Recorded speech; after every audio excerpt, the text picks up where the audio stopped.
Hello everybody, this is the Horror Man, and today I'm gonna be talking about the most anticipated movie review on this channel, and that is Halloween. And yes, I'm doing Halloween right now on October 11th because just 2 days ago I saw Halloween in theaters and it was fantastic. I noticed more stuff than ever before in Halloween that I never noticed before. This movie just gets better and better as I keep on watching it, and I'm here to say that Halloween is not only my favorite horror movie of all time, but my favorite movie of all time. And let me explain why. So, of course there's going to be spoilers with this review, as any review that came out already, because people have seen this movie, and everyone knows what's happening anyway, so it doesn't even matter. So if you don't want to hear the spoilers, then click away, okay? So, Halloween opens up with a little boy named Michael Myers, and he's like, "Hey, Judith, I'm gonna come and kill you tonight after you go have 2-second sex with your boyfriend." Michael goes upstairs, picks up a clown mask, and stabs his sister repeatedly 6 times. And then he goes downstairs and he's like breathing. He's like, "I just killed a woman. Oh my god, it was my sister. I'm gonna be killing when I'm older. I hope I don't get sent to Smith's Grove Penitentiary." Wait, penitentiary? Yeah, is that what it's called? I don't know. Insane asylum, whatever. And then he walks out the house and his parents are like, "Yo, Michael, what the fuck? What did you just do? And why is there blood on that knife right there?" "Dad, I didn't mean to. Judy was being really bitchy to me. She didn't feed me Oreos. So I got really angry and she didn't take me trick-or-treating either. So I killed her. I let her boyfriend survive because I thought he was a nice guy. Keeping it 2-second sex with my sister." And then it goes to 15 years later where Donald Pleasance is with the nurse or whatever the fuck her name is. I don't even know. But they're driving. They're like, "Hey, hey, Michael's, a fucking cocksucker. Better not let him leave, because he's a fucking forced to be reckoned with here." And then she's like, "Stop referring to him as it." And then Donald Pleasance is like, "I'm a good actor, if you say so." And he's like, "Hey, I don't want to refer Michael as a him because he's not even a person. He's just a pure and simply evil living being. And who's to say he's even living? He's just a dead man in a dead shell." So they go and try to pick him up, and then they see the mental patients walking outside. And they're like, "Why do they let him walk around like that?" And then Michael hops onto the car and he's like, "Hey, I'm gonna steal this shit." And then he drives away to Haddonfield.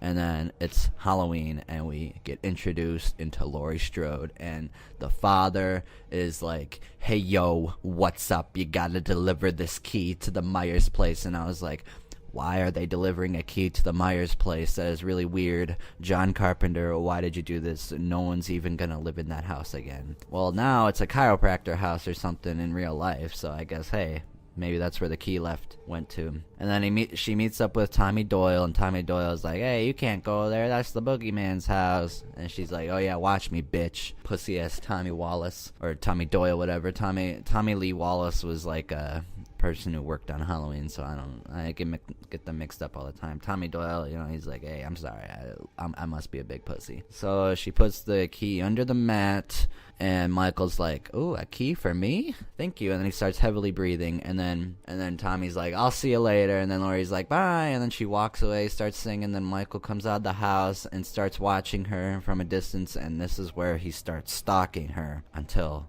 the rest of the night. That happens, and then Dr. Loomis is like, "Hey, I'm gonna go to Haddonfield because Michael's there." And then Dr. Wynn's like, "No, you can't go there. Why the hell would he be going to Haddonfield?" And he's like, "You know what? I know where he's going. I'm his physician or whatever. I know where he's gonna go." And the Dr. Wynn's like, "Yeah, well, he can't drive." And then he's like, "Oh, he's doing very well last night, eh?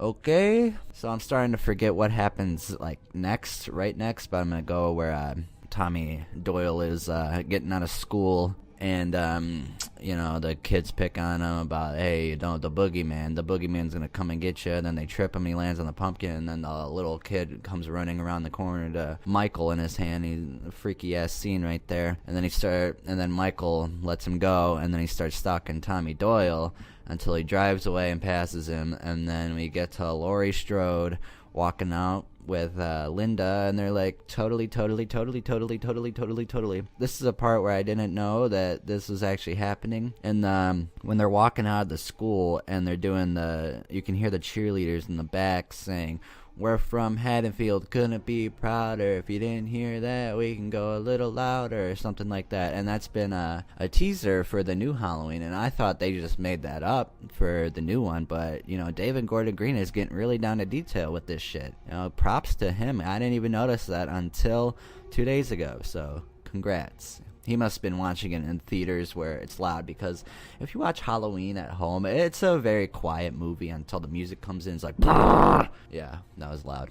And they're walking home, and Annie's like, hey, why didn't you wait for me? And they're like, we did, totally. And then he talks about Paul, soap in windows, eggs, all that girl shit. And then Michael's like, hey, how you guys doing today? And then Annie's like, speed kills, and he stops really fast, and then Laurie's like, you're gonna get us all killed one day. And then, you know what, Laurie's the only one to survive out of all three of them.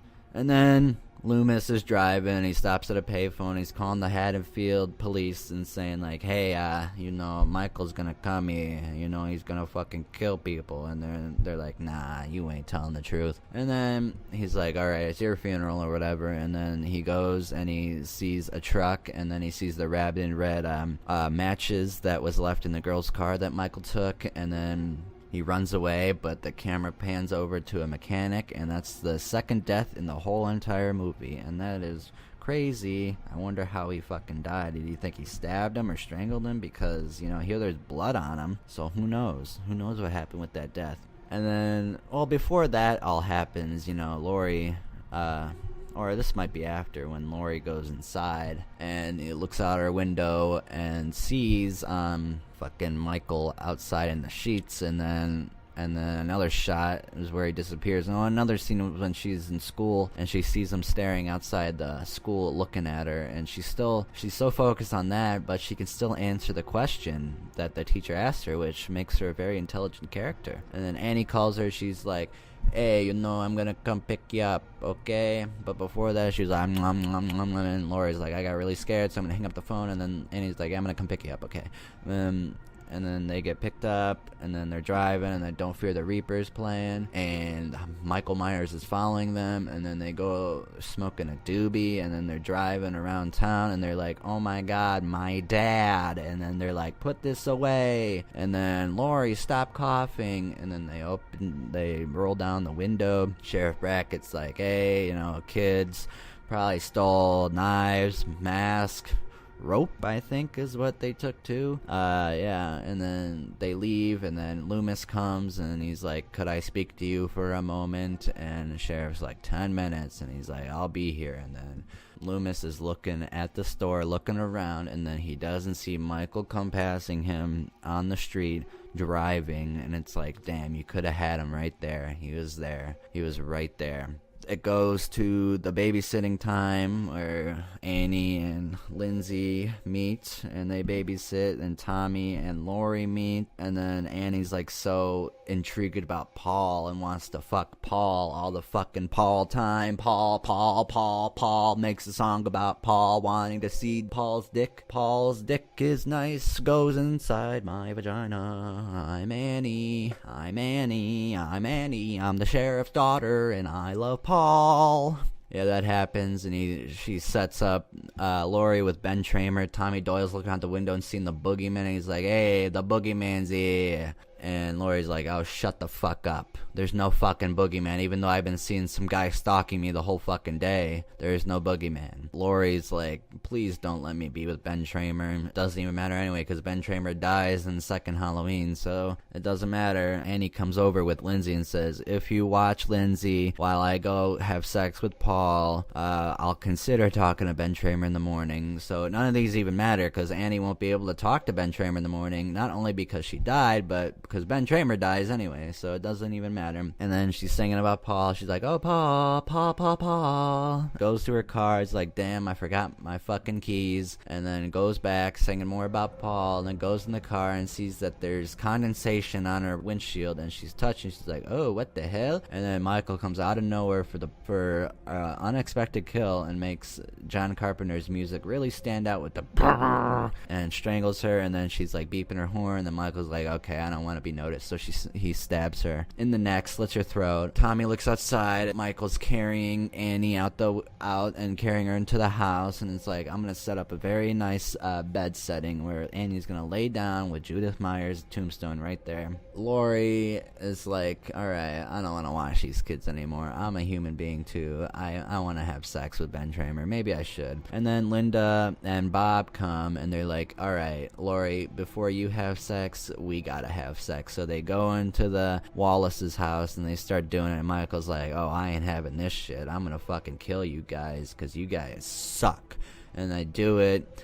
And then the best kill happens when Bob's like, hey, I need to get another beer, but I don't want to get up. And then Linda's like, go get me another beer. So he goes downstairs and gets a beer, and then he hears breathing. He's like, Annie, Laurie, Linda, is that you? And it's like, no, it's fucking Michael Myers. And he comes out of the fucking closet, stabs him, and he's hanging there, and he puts his feet down for the best kill in the whole entire movie. Michael goes up with the sheet on his head.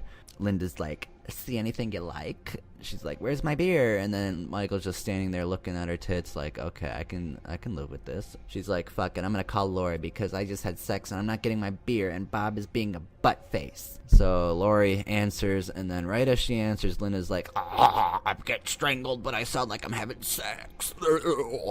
And Laurie's like, okay, you know what, maybe they're not playing a prank on me. So she goes to investigate it, sees that the lights are off, and it's like getting really worried. She's in the house. She's like, stop playing tricks on me, okay? Stop it right now. And then she goes upstairs, she sees the lights is on, and then she walks in and she's Annie on the bed with the tombstone. And seeing this in theaters made me want to cry, because just think about that. Like, you're best friends with this person. You've been best friends with her.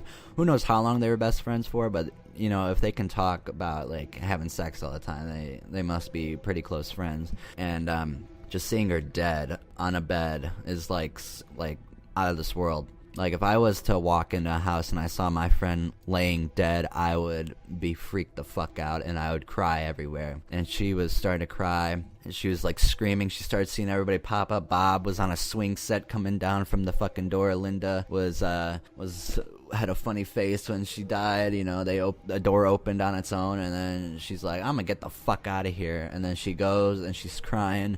One of the best shots in the whole entire movie is when the light is coming onto Michael's face and makes it look like he's coming in closer and closer at a very slow time, and then he just stabs Laurie in the shoulder or the arm, whatever, and she falls down the stairs. And then this is where the chase scene begins. The best scene in the whole entire movie. Laurie's trying to run away, get some help. She's going back to the Doyle house, and she's like, Tommy, let me the fuck in, you fucking piece of shit. Let me in. I should have never babysitted you.